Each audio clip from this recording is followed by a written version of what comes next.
Hello दोस्तों, नमस्कार। स्वागत है हमारे यूट्यूब चैनल पर। कैसे हो दोस्तों? आशा करती हूँ आप सब अच्छे ही होंगे, स्वस्थ होंगे, मस्त होंगे, अपने अपने कामों में व्यस्त होंगे। तो दोस्तों देखिए, मैं एक गीत गाने जा रही हूँ। ये है शादी ब्याह में फेरा लेते समय का गीत है और मुझे तो बहुत ही अच्छा लगा मेरे दोस्त। आप सबको कैसा लगा कमेंट बॉक्स में ज़रूर बताइएगा। अगर अच्छा लगे तो लाइक, सब्सक्राइब, शेयर, कमेंट ज़रूर कीजिएगा मेरे दोस्त। तो गाना की तरफ चलिए चलते हैं। और हाँ दोस्तों, वीडियो के यूँ करके मत भगाना मेरे दोस्त। वीडियो को फुल आवाज़ करके देखिएगा और रुक रुक के देखिएगा, तभी समझ में आएगा। अगर फुल आवाज़ नहीं करोगे और नहीं देखोगे तो समझ में नहीं आएगा। तो चलिए चलते हैं मेरे दोस्त गाना की तरफ। पहिली भमरिया जे भैले बीरने भैया छूटी गईले बाबा हमारे हो। पहिली भमरिया जो भैले बीरने भैया छूटी गईले बाबा हमारे हो। पहिली भमरिया जो भैले बीरने भैया छूटी गईले बाबा हमारे हो। चंदा सूरज ऐसे बाबा जो छूटी हैं छूटी गैया जी हमारे हो। चंदा सूरज ऐसे बाबा जो छूटी हैं छूटी गई आजी हमारे हो। पहिली भमरी दूसरी भमरिया के फिरे तय बीरने भैया बहिनी भाई पराई हो। दूसरी भमरिया के फिरे तय बीरने भैया बहिनी भाई पराई हो। दूसरी भमरिया के फिरे तय बीरने भैया बहिनी भाई पराई हो।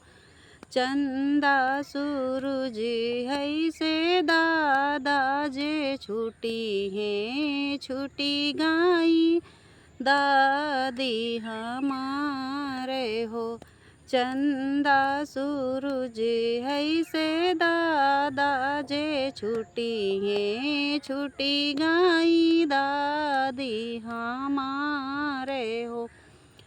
तीसरी भमरिया के फिरे तय बीरने भैया बहिनी भाई पराई हो।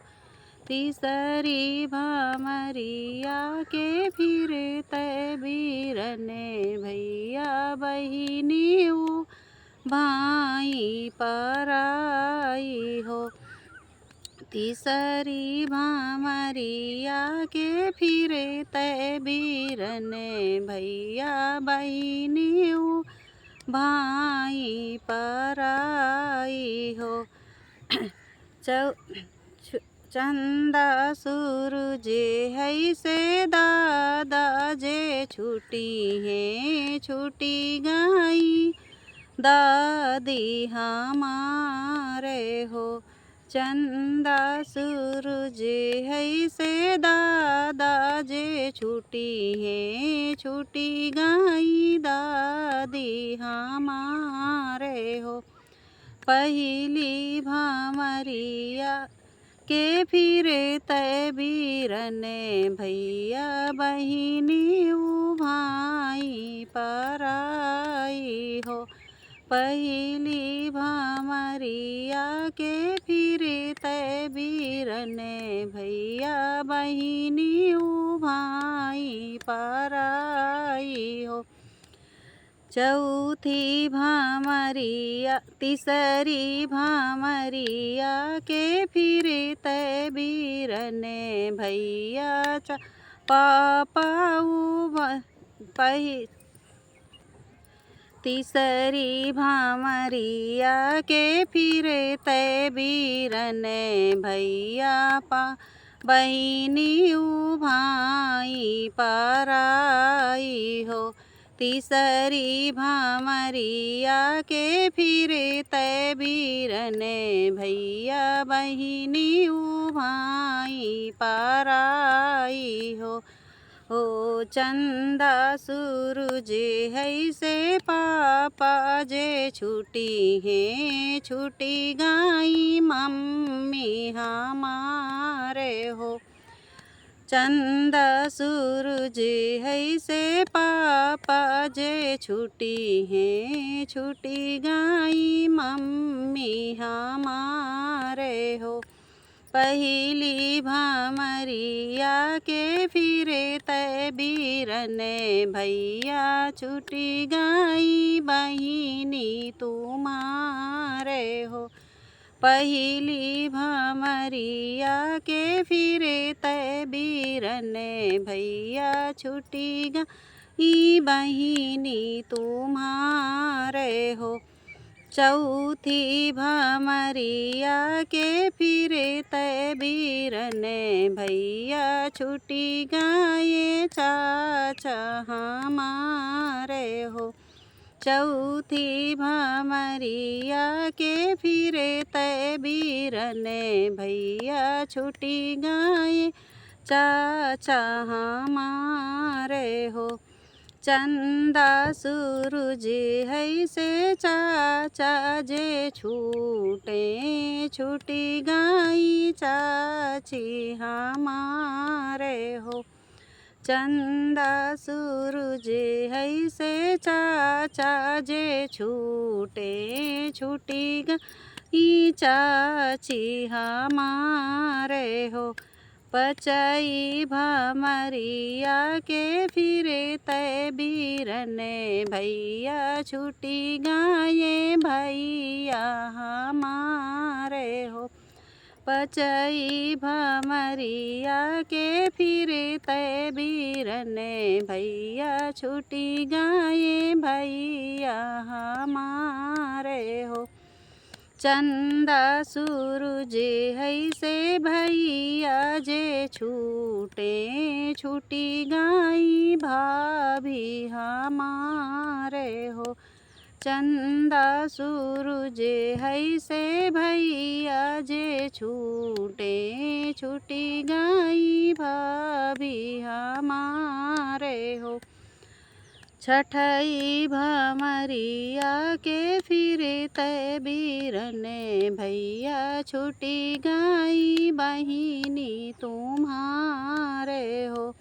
छठई भामरिया के फिरे तय बीरन भैया छुटी गाई बहिनी तुम्हारे हो। छठई चंदा सूरज है से फूफा जो छूटे छुटी गाई बुआ हमारे हो। चंदा सूरज है से फूफा जो छूटे छुटी गाई बुआ हमारे हो। सतई भामरिया के फिरे तय बीरन भैया छुटी गाये जीजा हमारे हो। सतई भामरिया के फिरे तय बीरन भैया छुटी गाये जीजा हमारे हो। जी चंदा सूरज है से जीजा जे छूटे छुटी गाई बहिनी हमारे हो। चंदा सूरज है से जीजा जे छूटे छुटी गाई बहिनी हमारे हो।